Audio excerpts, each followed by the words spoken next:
in 1982, my mother had a stroke. And it wasn't the typical stroke that most people have. She actually had bleeding in her brain. I was a sophomore in high school and was with the local volunteer fire department, and of course we carried pagers back then. And then my pager starts sounding for an assist EMS for a woman who's having a stroke. About 5 minutes later, the principal comes in and asks for me to come to his office. And of course, I'm a sophomore in high school. I'm a male, so I think, my God, I'm in trouble. And he had told me that my dad had called and said that they had rushed my mom to the hospital. By the time I got into the hospital, the EMS crew that transported my mother was still there. So, I started asking him some questions, and they could tell I was scared to death. I mean, I'm a 16-year-old kid who's in jeopardy of losing his mother.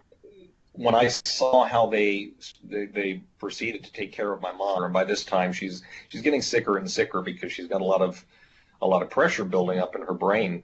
I just saw how compassionate and caring and professional they were, and from that was a defining moment in my life, because it was right then and there that I instantly knew exactly what I wanted to do. I wanted to be that person who was able to provide comfort and relief and really good care to people who were scared, like I was as a child at that point. So essentially, my decision about how my career was going to go was made by my sophomore year, and it all goes back to how well these EMTs and paramedics took care of my mother.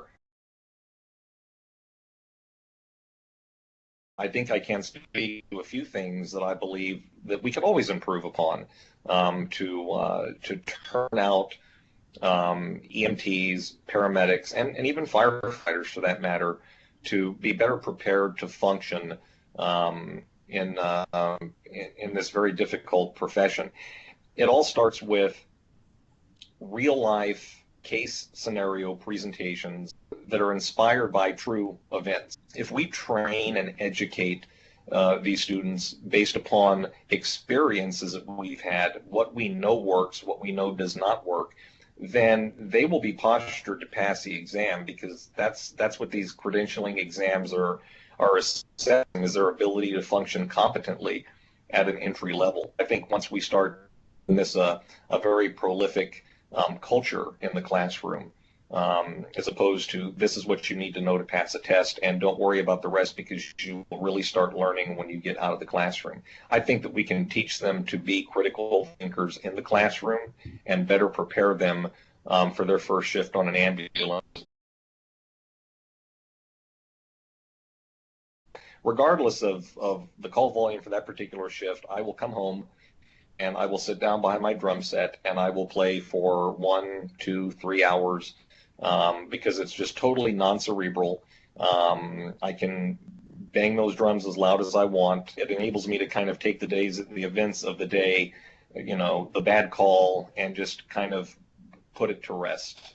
I won't forget about it, but at least it's off my plate, and it's something that I don't have to think about. And for me, music is the best way of doing that.